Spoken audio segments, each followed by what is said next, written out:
It's about as far as you can get from Syria. And yet here in the Russian town of Kedrove, people are waiting for news about 7 locals who reportedly went to fight in Syria. They allegedly worked as mercenaries, which is illegal in Russia. The topic is sensitive. Many people here say they know nothing about the men. In fact, we are repeatedly met with rejection in Kedrove. This building is home to the mother of one of the fighters.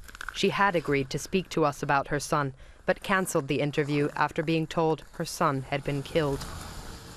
A local gives us the address of the wife of another mercenary. When we tried to speak to her, she insists she is someone else. But she also warns, none of us is going to talk to you.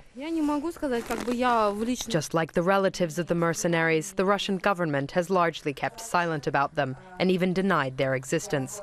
The Foreign Ministry took over a week to respond after a recent airstrike reportedly killed up to 200 Russians. Reports about the death of dozens and hundreds of Russian citizens. It's a classic case of disinformation. According to preliminary data, we could be talking about the death of 5 people, presumably Russian citizens, as a result of an armed clash, the causes of which we are currently investigating. Analyst Jan Branitsky thinks the Russian government is using mercenary groups to keep official military losses low.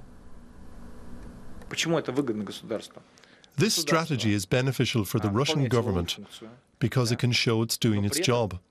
But just like the Americans and the British, Russia can say, those aren't our soldiers. No soldiers have died. We don't know who these people are. Ask whoever sent them there. In the run-up to the presidential elections, news about the death of Russian soldiers is inconvenient for the government here. Even from Kedrove, this small town in the Urals, 7 men reportedly joined a private Russian military company to fight in Syria. The town's population is just over 2,000. Although no relatives wanted to talk on camera, other residents were willing to speak about the men.